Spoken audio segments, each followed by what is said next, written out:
All right, we've got another video with our Greek diagram this week. And the passage this Sunday is 1 Corinthians 6, 9, and 10. And this was a really fun diagram. And it's unique. And we'll walk through some of the elements of why that is. All right, so we begin just with a simple conjunction or. E.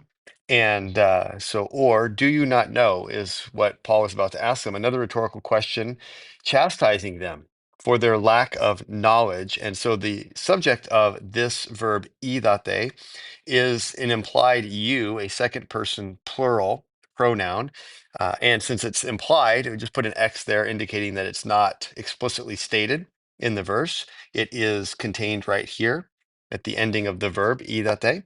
And so, do you not, and here's the negation, this is modifying this verb. Do you not know? And then this hoti here indicates this is what the contents of what they don't know, or what Paul is asking them if they don't know. And this whole clause right here becomes the direct object of that verb. It is the contents of what Paul asked them if they don't know. And so hoti here indicates that that's what is about to happen, the contents of that. And then we have the subject of the verb, adiki, the unrighteous, those who are unrighteous. And then here we have kleronomisusen, which means they will inherit. So the unrighteous will not, and another not, this modifying inherit. And then we have the direct object, the kingdom. And then what kingdom is it? It's the kingdom of God. And so we have that in verse 9. That's how it starts with the question. Here's the question mark. Goes after, if you're looking at the UBS 5 Greek text, it comes after kleronomisusen. And so you can put that there to indicate to yourself that this is a question, not a statement.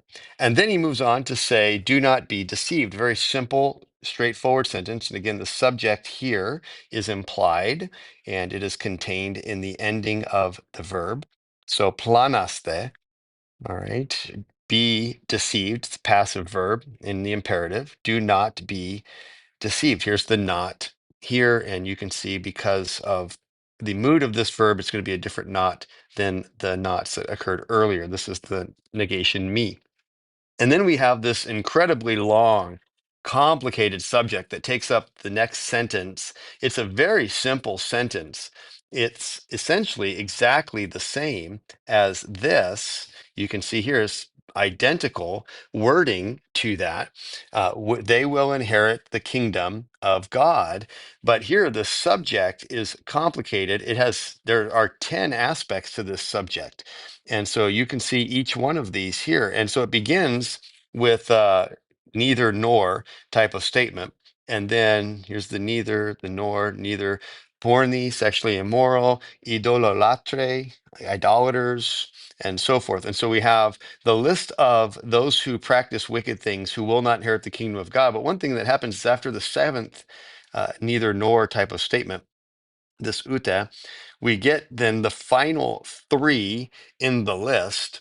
And the final three in the list are negated a little bit differently. And so here, methisi, right here, this is drunkards, not drunkards. So here we have slightly different negation. It's the same one that we saw up here. And so not drunkards, lidori, those who are verbally abusive, not verbally abusive, harpages. And so harpages here in verse 9, this particular term is, or I'm sorry, that's in verse 10. That particular term, it means a swindler, something like that, harpages. Okay, so somebody who's a swindler, a con man, not. All right, so not swindlers. And then all of these 10, all right, these all are negated. None of these will inherit the kingdom of God. And so here we can just see how you stack this subject out and how big this gets, all of these shelves, just to modify this one verb here. And so 10 different sins that Paul mentions that will not inherit, of people that people might practice, or people who are defined really by these sins, people who are defined by these sins, like the sin of sexual immorality. If that defines you, then you are somebody who is not going to enter the kingdom of God. So it's a pretty straightforward diagram for this Sunday, but the concept is profound. And I'm looking forward to unpacking this with our folks at Desert Hills Bible Church this coming Sunday morning.